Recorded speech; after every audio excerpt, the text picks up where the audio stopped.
తెలంగాణలో కులగణన చేపట్టాలన్న బీసీల చిరకాల డిమాండ్ నెరవేరబోతోంది. రాష్ట్రంలో కులగణనకు ప్రభుత్వం సమాయత్తమైంది. ఇందుకు సంబంధించి అసెంబ్లీలో ఇవాళ బిల్లును ప్రవేశపెట్టనుంది.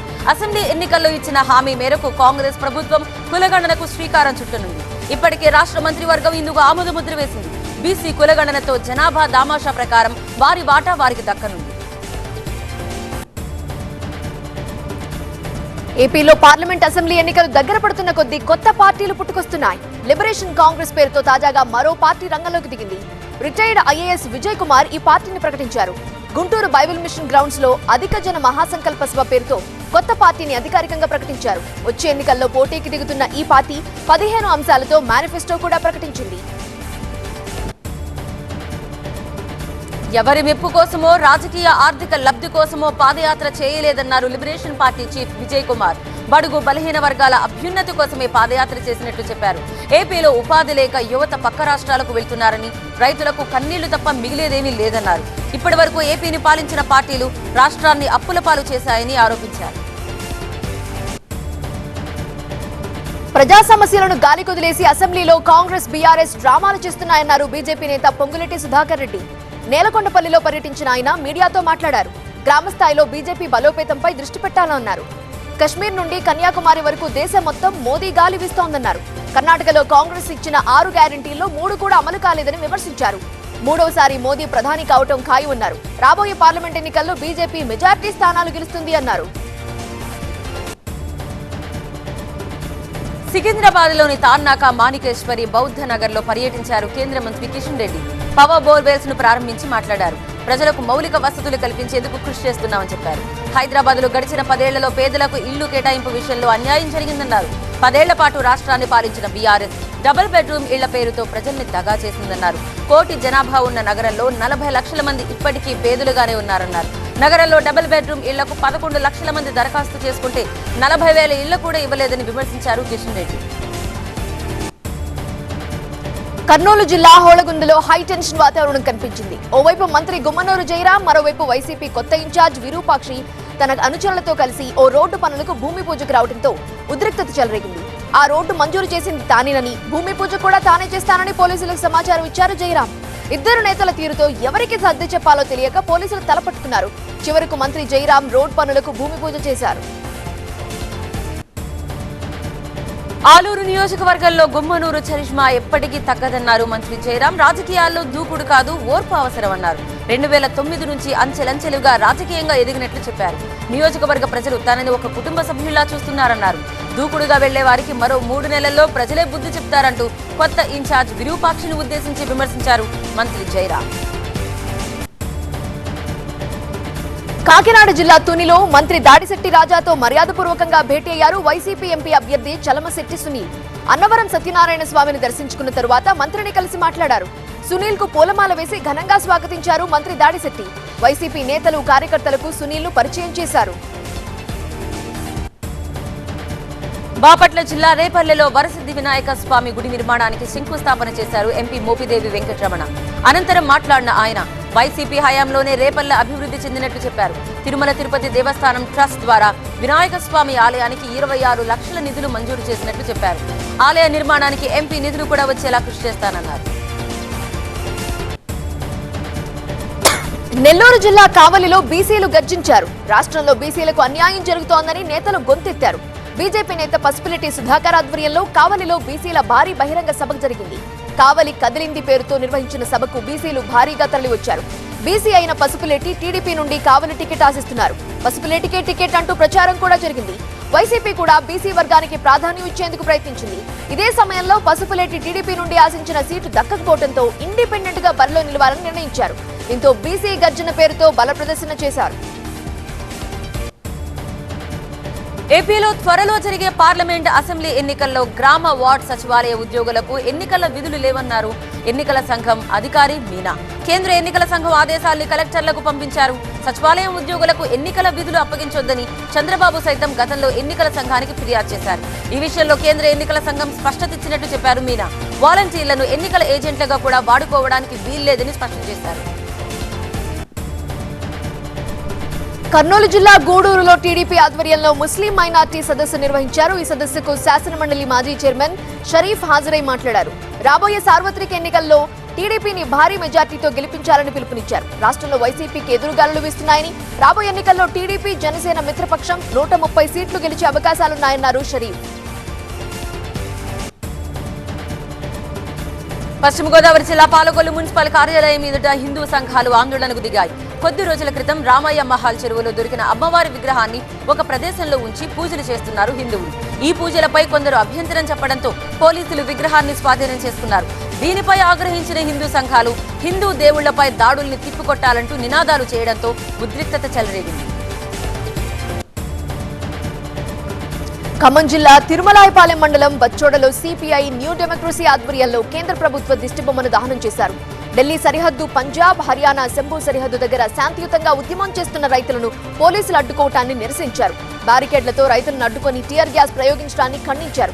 నల్ల చట్టాలకు వ్యతిరేకంగా జరిగిన ఉద్యమంలో రైతులపై పెట్టిన కేసులు ఎత్తివేయాలని డిమాండ్ చేశారు ఆ పార్టీ నేత రాజేంద్ర ప్రసాద్. ములుగు జిల్లా గట్టమ్మ తల్లి ఎదురు పిల్ల పండుగ ఘనంగా జరిగింది. 14 మంది లక్ష్మీదేవర్లతో అమ్మవారికి సంప్రదాయబద్ధంగా పూజలు చేశారు నాయకపోడు గిరిజనులు. ఎదురు పిల్ల పండుగలో భాగంగా ములుగు నుంచి గట్టమ్మ వరకు భారీ ఊరేగింపు నిర్వహించారు. ఈ ఊరేగింపుకు మంత్రి సీతక్కతో పాటు గిరిజన కుల పెద్దలు హాజరై పూజలు చేశారు. ఖమ్మం జిల్లా నేలకొండపల్లిలోని భక్త రామదాసు ధ్యాన మందిరంలో రామదాసు జయంతి ఉత్సవాలు 3 రోజుల పాటు ఘనంగా నిర్వహించారు. 3వ రోజు ముగింపు సందర్భంగా కళాకారుల భరతనాట్యం ఆకట్టుకుంది. రామదాసు జయంతి సందర్భంగా 3 రోజుల పాటు వివిధ రకాల ప్రదర్శనలతో అలరించారు. ఈ జయంతి వేడుకలకు తెలుగు రాష్ట్రాల నుండే కాకుండా కేరళ, తమిళనాడు నుండి కూడా భక్తులు హాజరయ్యారు. హైదరాబాద్ మలక్పేట్ అక్బర్ బాగ్ లోని ఒక బంగారం దుకాణంలో చోరీ జరిగింది.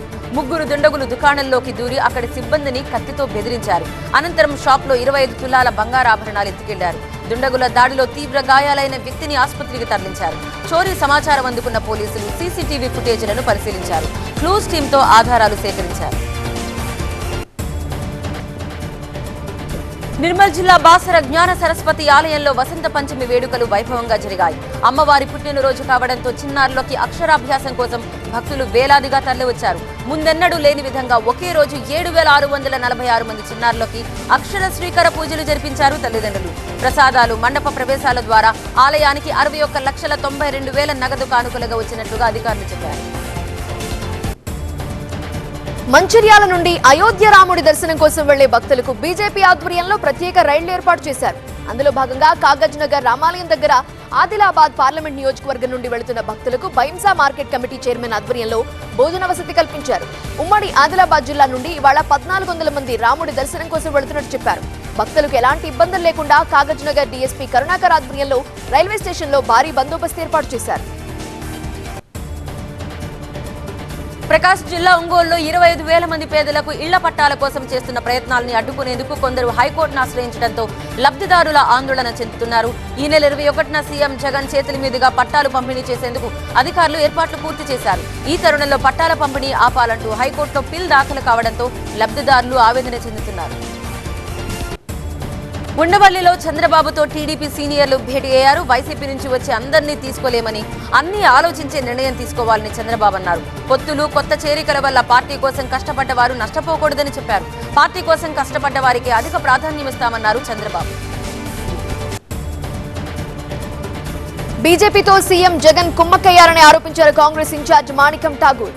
ఏపీని తీసుకువెళ్లి బీజేపీ కాళ్ల దగ్గర తాకట్టు పెట్టారని విమర్శించారు. షర్మిల రాకతో కాంగ్రెస్ తిరిగి పుంజుకుంది అన్నారు. కర్ణాటక, తెలంగాణల ఏపీలో కూడా పలు గ్యారంటీలు ప్రకటిస్తామన్నారు మాణికం ఠాగూర్. భీమవరంలో పవన్ పర్యటన రద్దుపై ఎమ్మెల్యే గ్రంథి క్లారిటీ ఇచ్చారు. పవన్ భద్రతని దృష్టిలో పెట్టుకుని అనుమతి రద్దయిందన్నారు. ఏవియేషన్ అధికారులు అనుమతి ఇవ్వలేదని చెప్పారు. అయితే కుట్రతోనే పర్యటన అడ్డుకున్నారని జనసేన కార్యకర్తలు ఆగ్రహం వ్యక్తం చేస్తున్నారు. అనంతపురం అర్బన్ టికెట్ పై ఉత్కంఠ కొనసాగుతోంది. పవన్ కళ్యాణ్ అనంతపురంలో పోటీ చేస్తే తన సీటు త్యాగం చేసి గెలిపిస్తానని గతంలోనే చెప్పానన్నారు మాజీ ఎమ్మెల్యే ప్రభాకర్ చౌదరి. తన వ్యాఖ్యలకు కట్టుబడి ఉన్నానని స్పష్టం చేశారు. అసెంబ్లీలో తనకంటే పవన్ ఉండటమే అవసరమన్నారు ఆయన. అయితే అనంతపురం టికెట్ తనకే వస్తుందని ఆశాభావం వ్యక్తం చేశారు. పవన్ కు కాకుండా ఎవరికైనా టికెట్ ఇవ్వాల్సి వస్తే చంద్రబాబుతో మాట్లాడతానన్నారు Prabhakar Chowdary. National dam safety authority Krishna river board సభ్యులు నాగార్జున సాగర్ డ్యాం భద్రతపై 2 రోజులు పరిశీలన చేశారు. తెలంగాణ, ఏపీ రాష్ట్రాల ఇరిగేషన్, జెన్కో అధికారులు తెలంగాణలో పవర్ హౌస్లో సమీక్షా సమావేశం నిర్వహించారు. విద్యుత్ ఉత్పత్తి సామర్థ్యం, నీటి వినియోగానికి సంబంధించిన వివరాలు అడిగి తెలుసుకున్నారు. రివర్స్ టర్బైన్ పనితీరును అడిగి తెలుసుకున్నారు. వైసీపీ నేతలు చెవిరెడ్డి భాస్కర్ రెడ్డి, బాలినేని శ్రీనివాసరెడ్డి సంయుక్తంగా దర్శి నియోజకవర్గ వైసీపీ కార్యాలయాన్ని ప్రారంభించారు. విభేదాలు పక్కన పెట్టి చెవిరెడ్డి, బాలినేని కలిసి రావడంతో పార్టీ శ్రేణులు హర్షం వ్యక్తం చేశారు. పార్టీ క్యాడర్ అంతా ఏకతాటిపై నిలిచి దర్శి నియోజకవర్గ ఇన్ఛార్జ్ పూచేపల్లి శివప్రసాద్ రెడ్డిని గెలిపించాలని చెవిరెడ్డి, బాలినేని ఓటర్లకు పిలుపునిచ్చారు.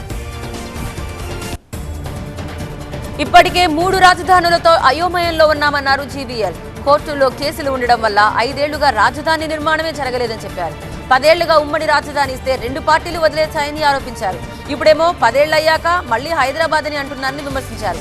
ఏపీ రాజధాని లేని రాష్ట్రంగా ఉండిపోయిందని, ప్రజల దృష్టి మరల్చేందుకే ఈ ప్రకటన చేశారని జీవీఎల్ అంటున్నారు. పాకిస్తాన్ జైల్లో ఉన్న తమిళనాడుకు చెందిన యాంటనీ దాస్ ను విడుదల చేయాలని కోరుతూ జిల్లా కలెక్టర్కు ఆయన కుటుంబ సభ్యులు వినతి పత్రం అందించారు. 2023 డిసెంబర్ 23న చెన్నై, కన్యాకుమారికి చెందిన 2 మత్స్యకారులు చేపల వేటకు వెళ్లి గుజరాత్ తీరం దగ్గర పాకిస్తాన్ అధికారులకు దొరికారు. వీరితో పాటు మరో 4 భారతీయులు కూడా పాక్ పోలీసులకు చిక్కారు. కన్యాకుమారి జిల్లా కులాచల్ హార్బర్ స్ట్రీట్ కు చెందిన యాంటనీ దాస్ ను పాక్ చెర నుండి విడిపించాలంటూ ఆయన కుటుంబ సభ్యులు కలెక్టర్ను కోరారు. యునైటెడ్ అరబ్ ఎమిరేట్స్ రాజధాని అబుదాబిలో నిర్మించిన స్వామినారాయణ్ మందిరాన్ని ప్రధాని మోదీ ప్రారంభించారు. వేదాల్లో ప్రవచించిన రీతిలో సామాజిక, ఆధ్యాత్మిక పరంపరకు అనుగుణంగా ఈ ఆలయాన్ని బోచా సన్యాసి శ్రీ అక్షర్ పురుషోత్తం స్వామినారాయణ సంస్థ నిర్మించింది. ఈ సంస్థ వైష్ణవ ఆచారాల్ని పాటించే స్వామినారాయణ సంప్రదాయాన్ని ఆచరిస్తుంది. సమాజంలో ఆధ్యాత్మికత, నైతిక, సామాజిక సవాళ్లను పరిష్కారం చూపేందుకు ఈ ఆలయం కృషి చేస్తుందన్నారు మోదీ. అరబ్ దేశాల్లో ఇది మొదటి హిందూ మందిరం కావడం విశేషం. ఈ సంస్థ ప్రపంచవ్యాప్తంగా 1550 ఆలయాలు నిర్మిస్తుంది. దుబాయ్లో జరిగిన ప్రపంచ ప్రభుత్వాల శిఖరాగ్ర సదస్సులో ప్రధాని నరేంద్ర మోదీ కీలక ప్రసంగం చేశారు.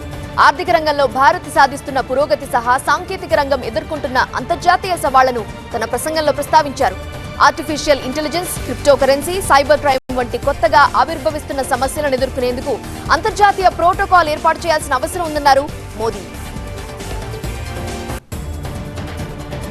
అబుదాబి పర్యటనలో భాగంగా ప్రధాని Modi Dubai Sheikh Mohammed bin Rashid Al మక్తౌమ్తో భేటీ అయ్యారు. ద్వైపాక్షిక సహకారం, వాణిజ్యం, పెట్టుబడులు, సాంకేతిక పరిజ్ఞానం, ప్రజల మధ్య సంబంధాలు సహా అనేక విషయాలపై చర్చ జరిగినట్టు విదేశాంగ మంత్రిత్వ శాఖ వెల్లడించింది. దుబాయ్లో జరుగుతున్న ప్రపంచ ప్రభుత్వాల శిఖరాగ్ర సదస్సులో భాగంగా మడగాస్కర్ అధ్యక్షుడు ఆండ్రీ రాజోలినాతో ప్రధాని మోదీ భేటీ అయ్యారు. ఈ 2 నాయకులు కలుసుకోవడం ఇదే తొలిసారి. మడగాస్కర్తో బంధం మరింత బలపడేందుకు భారత్ కృషి చేస్తుందని మోదీ హామీ ఇచ్చారు. లిక్కర్ స్కామ్ లో ఎన్ఫోర్స్మెంట్ డైరెక్టరేట్ ఢిల్లీ ముఖ్యమంత్రి అరవింద్ కేజ్రీవాల్ కు 6వసారి సమన్లు జారీ చేశారు. ఈ నెల 19న విచారణకు హాజరు కావాలని ఆదేశించింది. తాము సమన్లు జారీ చేసినా పట్టించుకోవడం లేదని ఈ మధ్య ఢిల్లీ కోర్టులో కేజ్రీవాల్ పై ఈడీ కంప్లైంట్ ఇచ్చింది. ఢిల్లీ రవాణా సంస్థ డీటీసీలోకి కొత్తగా 350 ఎలక్ట్రిక్ బస్సులు ప్రవేశించాయి. ఢిల్లీలో నిర్వహించిన కార్యక్రమంలో ఢిల్లీ లెఫ్టినెంట్ గవర్నర్ వీకే సక్సేనా, ముఖ్యమంత్రి అరవింద్ కేజ్రీవాల్ ఈ బస్సులకు పచ్చ జెండా ఊపారు. ఈ కొత్త బస్సులతో దేశంలోనే అత్యధిక ఎలక్ట్రిక్ బస్సులున్న సంస్థగా డీటీసీ నిలుస్తుంది. మాజీ ప్రధాని లాల్ బహదూర్ శాస్త్రి మనవడు విభాకర్ శాస్త్రి బీజేపీలో చేరారు. లక్నోలో యూపీ బీజేపీ అధ్యక్షుడు భూపేందర్ సింగ్, ఉప ముఖ్యమంత్రి బ్రజేష్ పాఠక్ సమక్షంలో ఆయన కమలం పార్టీలో చేరారు. తన తాత సిద్ధాంతం జై జవాన్ జై కిసాన్ తో మమేకమయ్యేందుకు అవకాశం కల్పించిన ప్రధాని మోదీకి విభాకర్ శాస్త్రి కృతజ్ఞతలు తెలియజేశారు.